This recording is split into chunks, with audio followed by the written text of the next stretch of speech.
for lunch every day. Our dining room was open for lunch every day. It just made a huge difference in the restaurant, and not just financially, not from a revenue standpoint, but just from a team standpoint. It just makes you feel better about the whole thing when you can properly staff your restaurant. What I did with the housing, I pretty much turned it over to the host, the potential landlord. I said, here are 3 kids from Turkey. You have room for 3, and I let them deal with it. I don't get involved. There's a recommended rent that those kids actually pay rent to these people. I don't get involved in any of that. So I let them worry about the ground rules and all that. I'll assist them and talk to them as much as possible, but basically it's between the student and the landlord. And we had just absolutely 100% satisfaction on both sides. The landlords were all ecstatic. They're already saying, hey, let's do this next year. And of course, the students were really happy too. You gotta have internet though. If you don't have internet, they want out of that house. They don't want to be anywhere near them. TV, no, we don't need TV, but if you don't have internet, I don't know, Skip, that might not work. So, and this year I've already got 10 or 12 applicants from Lithuania already that I'm going to start looking through here in the next couple of weeks and make decisions. And this is much earlier in the process than I started last year. Last year I didn't start this until, gosh, I think it was February by the time I got going in earnest. So I'm way ahead of the last year's program. So I'm feeling pretty good about that. Maybe I'll hire 15 this year. I'm not sure. So I guess that's kind of it in a nutshell. And I'm sure there'll be quite a few questions and all that, but thank you.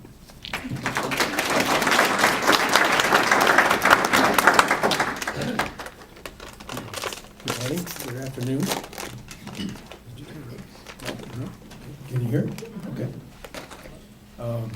I'm Jim Bardenhagen from Bardenhagen Farms, and I'm sort of filling in for Sam Simpson, who couldn't be here this afternoon. He's crushing grapes and also needing more help. I'm not too sure. I heard maybe retirees could work, might be able to be available for work, but do you want to do farm work? I'm not sure.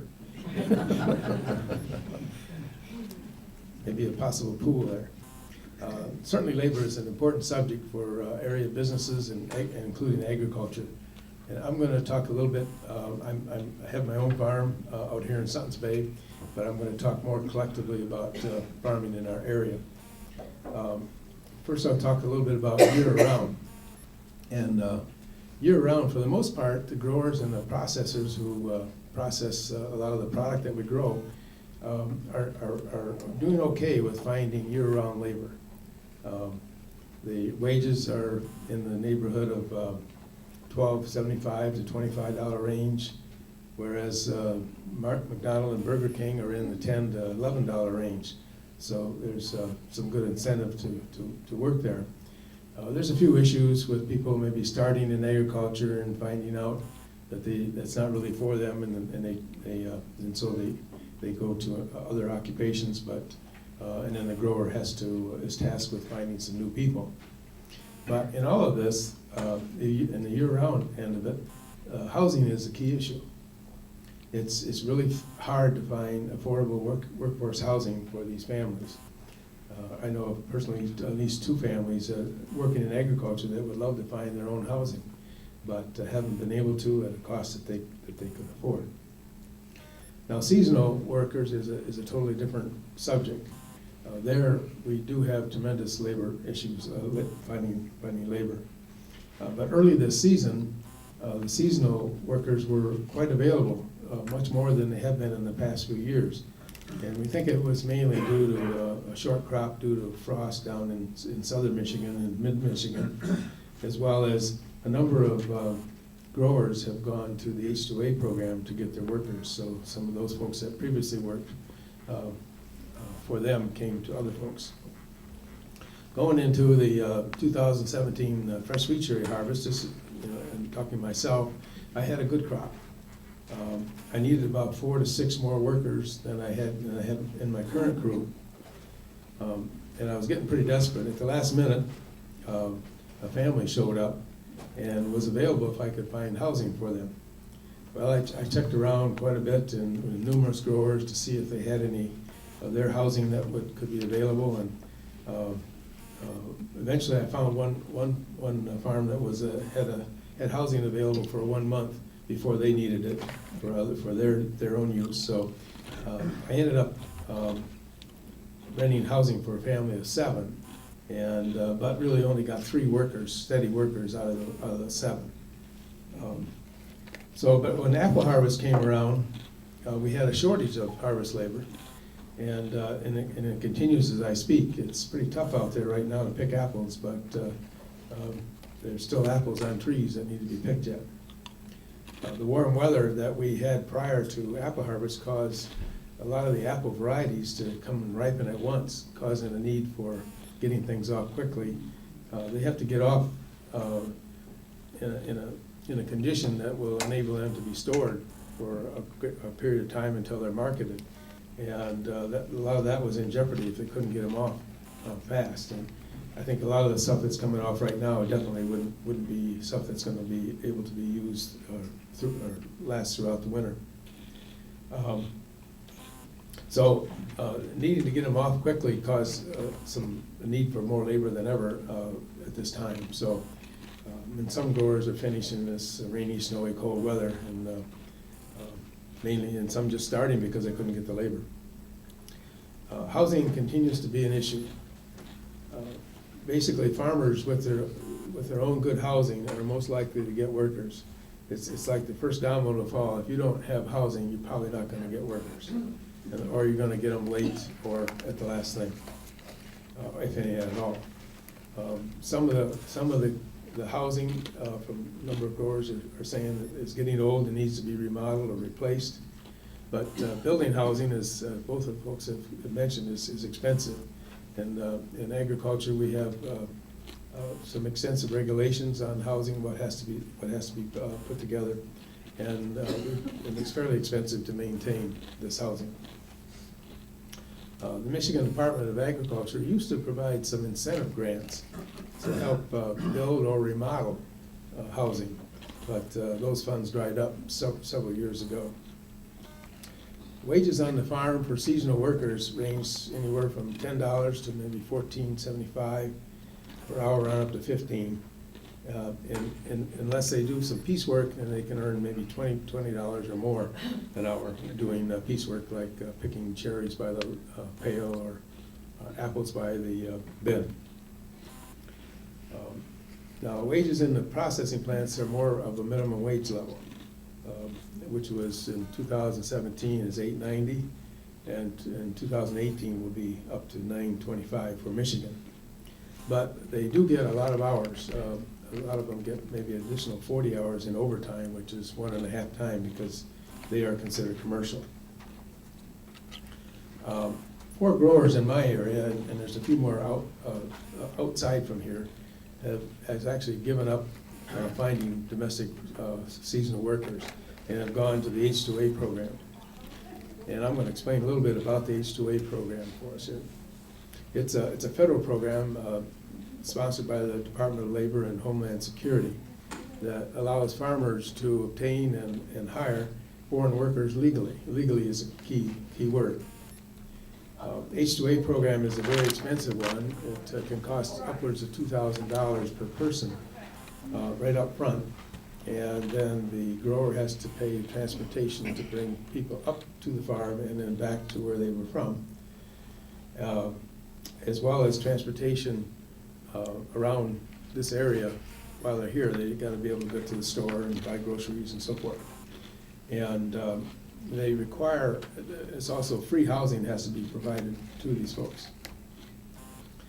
And a minimum wage this year was $12.75 an hour that they had to be paid. And it also, they have a contract basically that they put together, and that contract specifies how many hours they are going to be working for this season.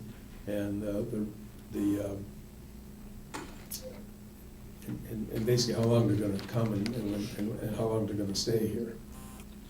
And I think there's generally not much of a problem of meeting that minimum for the growers that I've talked to. There's no payroll taxes to pay for H-2A workers, but they do have to, they pay federal income taxes. And one problem is H-2A workers cannot work on other farms, unless the farmer has become a licensed crew leader. And only one has, and that's Sam Simpson has become that. So he can send his people that he receives into a number of farms that he does work with, that he leases and manages a number of other farms. Well, the H-2A planning takes place about 6 months before you need people. And if a grower loses a crop due to weather, you're still required to pay 75% of what you contracted for, which can be challenging. The H-2A workers are mostly men. The women and the families stay in the foreign country. But if you do hire domestic workers alongside of H-2A workers, they will need to be paid the same rate. This sounds expensive, and while it is, most growers doing the H-2A program are really quite satisfied with the H-2A workers. They come with a strong work ethic, they work hard, and when trained, they really do quality work. And the grower really has peace of mind that, one, that he has his labor to take the crop off, and two, they're here legally. The one grower, one of my neighbors, says he wished he'd have gone to H-2A years ago. There is some legislation. Well, one of the things I was going to mention, and one of the growers said, along with your internet, is these folks said, we want internet. We want internet. So, Yep. and there's other activity going on in the county about broadband, trying to get broadband or wireless available to people. And it's really important to every business to have that. There's some new legislation called H-2C that is being proposed in Congress to greatly improve the H-2A program. It's actually a replacement of it, but it takes care of a number of the problems that are in the H-2A program.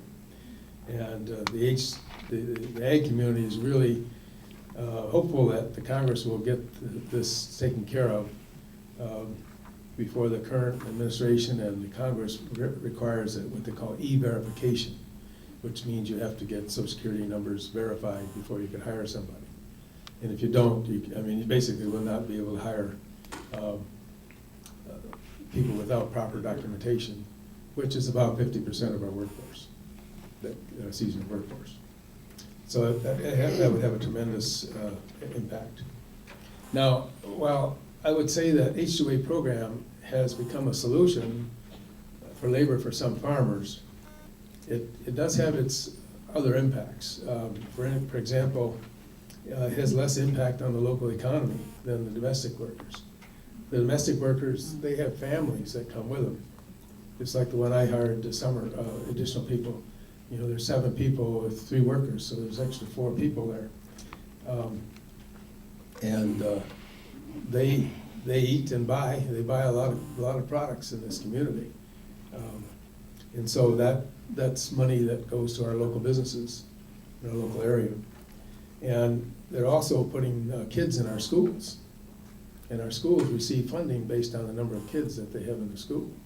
So they also add diversity to our community. So this is, there's a plus and a minus to some of these things, but definitely I think behind all of the things that I've been talking about here, and Skip and Bob, is housing. Housing remains a key issue for labor, and in some cases, if you can find housing, they come in from outside of the area, then there's a transportation cost. So it costs people more money to be able to work in Leona County than if they were actually housed here. So those are all important factors. So I guess Christy, if we turn it back to you, or just open it up for questions. Yeah, we have a mic we can take around. There's already a hand up.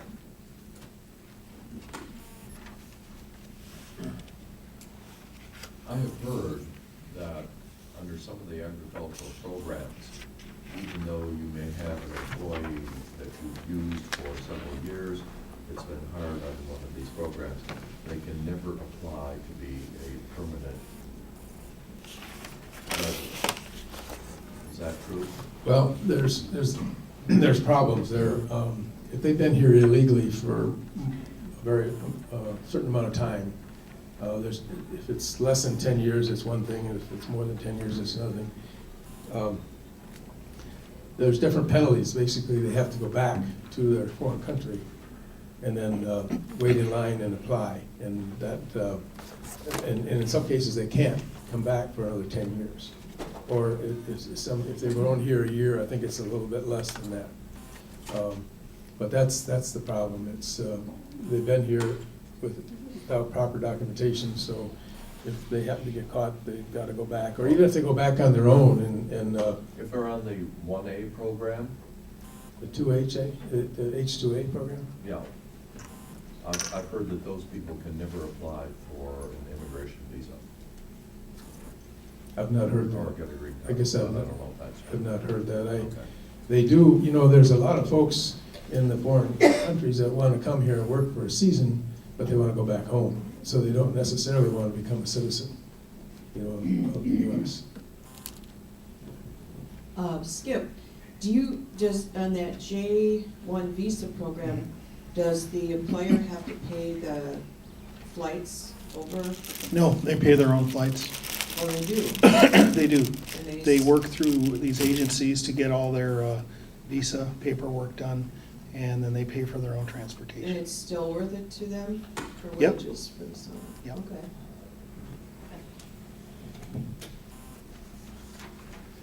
Good afternoon.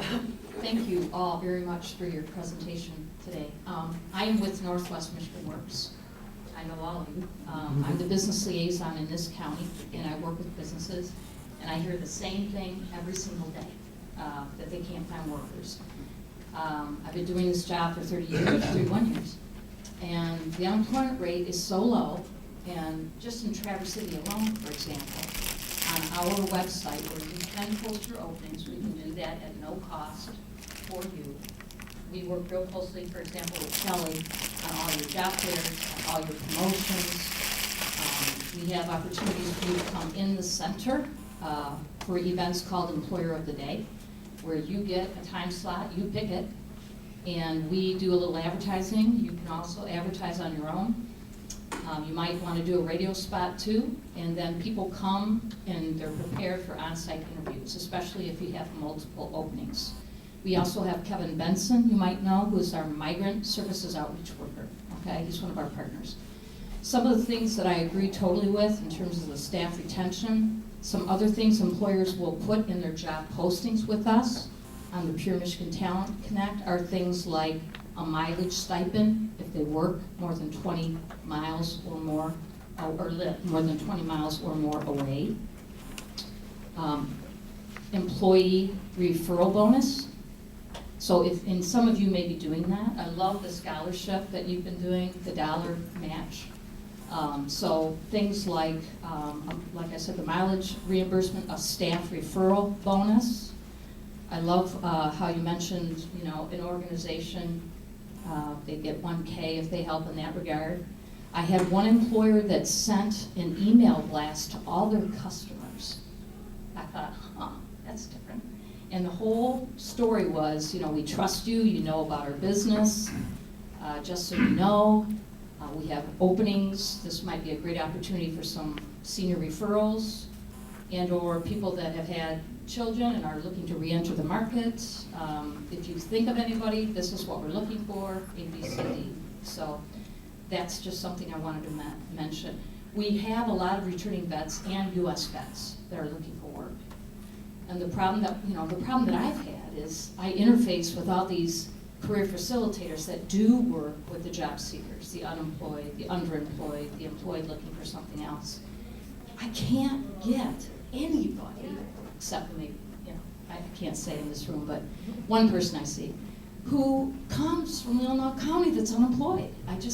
We've had career connections out here at the library in Sutton's Bay. We've done it in Northport, we've done it in Shabbytown, we've plastered posters everywhere, we've promoted social media, you know, any job seekers looking for work, please, you know, come in, we have jobs. We just can't find any job seekers that, for some reason or another, will come into the Michigan Works Center. The unemployment rate is so low, I've done this 31 years, that, you know, there's the stories, I agree, somebody said, you know, I think it was you, Skip, I don't believe that they don't want to work. Well, the truth is, there's so much competition with the jobs that are out there and the wages they can receive, that it's kind of bolstered wages for jobs. It's down to what will someone make, and that's what's happening. So, but I want you to know we're out there, and anybody that is looking for work or anybody that is looking to hire, I am more than happy to talk to you after. We're working real closely, like I said, with Charity Republic. Kelly is wonderful, and we have incentive programs we promoted on social media. We'll do anything and everything we can. We can help you with job fairs. So just something to think about. Thank you.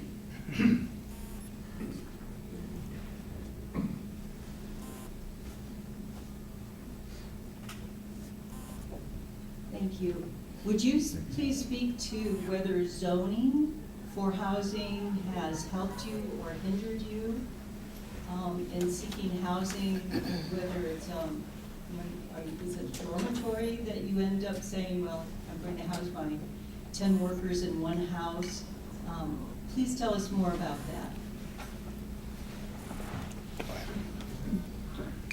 that. Yeah, that's a good question. You know, how is zoning, is that an obstacle to creating attainable housing in Leelanau County or seasonal housing? I think there are enough rules and regulations that are different, you know, than in the past when we drive these roads and we see the migrant worker homes and they're, you know, that big lawn building with these doors every 4 feet, and you imagine this little family living in 150 square feet, you know, for a summer. But it's summertime, you know, there is some flexibility in what's allowed. In Glen Arbor and Empire Township, where we're looking, I don't feel like it's zoning as much as it's just the competition with second homeowners and the value of the price, the housing, that just makes it almost impossible to find a house, you know, that we could purchase at a decent price to put people in it.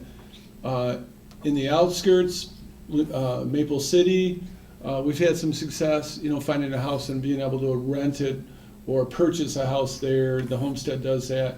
And then the challenge is just getting those employees, you know, to work. You know, Skip has kind of talked about. So for us, on this house that we are purchasing, it's a 5-bedroom house that is zoned agricultural, which gives it some extra flexibility, where in the zoning, that agricultural piece can allow tents and RVs on the property. And that's not our intention in the short run, but it's 7 acres, you know, kind of hidden away. So I know that Peter probably wants to talk to me afterwards, going, where is it? He's our supervisor in Glen Arbor. And but the house is big enough, protected enough, that we feel like, you know, it's a perfect spot, you know, right next to some other commercial property, that we could, you know, turn that into kind of a seasonal area. We're doing it also, you know, with another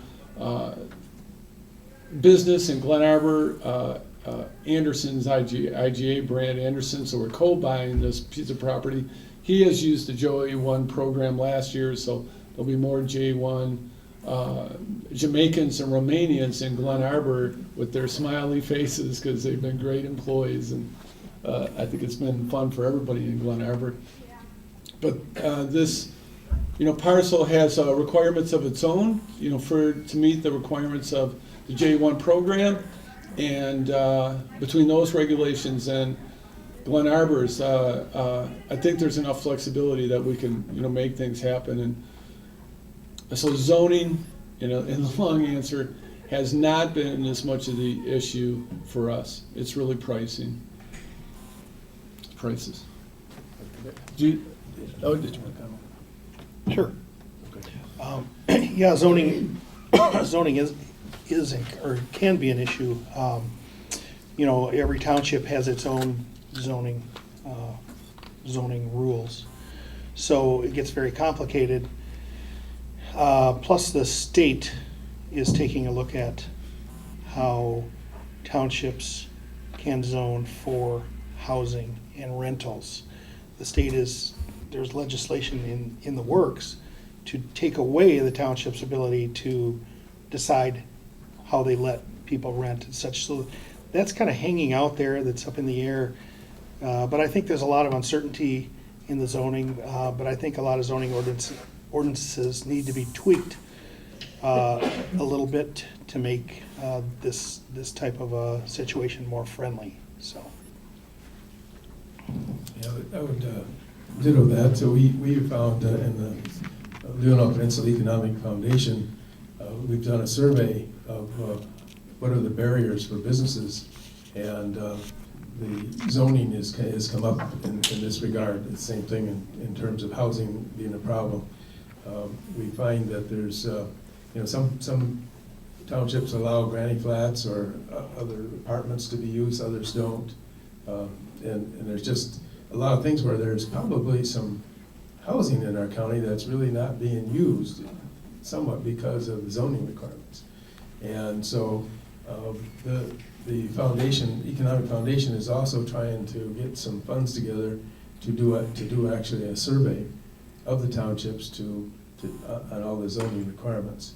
This also affects things like broadband and other things as well, but it's also affecting housing, and I think Sarah Lucas from Networks Northwest has commented on this quite a bit, and this may be some of the solution that we have, where we may have housing that's just not being used, but there are a number of things, to answer your question, I think, that need to be done there collectively.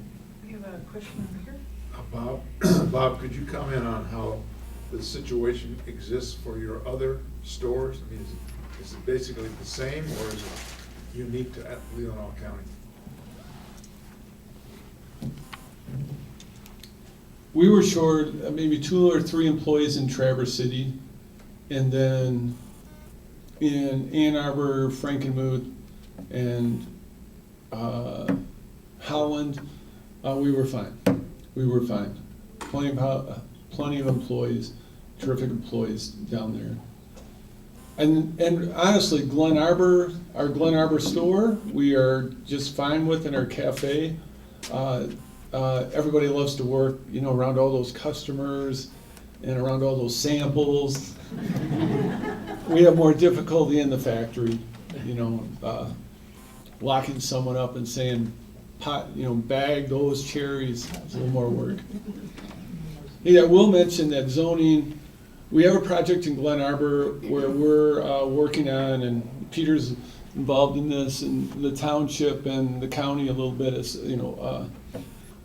passed a resolution in support of it, where we're going to build 12 units. 8 of them will be attainable housing, and right in Glen Arbor, pretty much on our campus, it'll be a 3-story building. The first story will be retail, and then the second and third story will be housing. And there are some zoning issues, and one of them is they're just small apartments, 1 bedrooms, and we need 2 parking spaces off street for each of those. And that really, in the precious amount of land that we have, that we need so much parking on top of, its own, a special giant septic field, and a set aside for that septic field. It just eats so much land, and that really hurts us. That's part of one of my follow-up questions was going to be about your house that you're purchasing. Have you had the septic inspected as a follow-up to our September program? And is it adequate for the amount of people that you want to put in that house or on that property? Can the septic there handle it? And then I have another question after that. Yeah, it was the house was built for the, you know, and the septic was built for the 5 bedrooms. And we know we have some checking to see, but we also purchase it with the understanding that we can expand our septic system. There's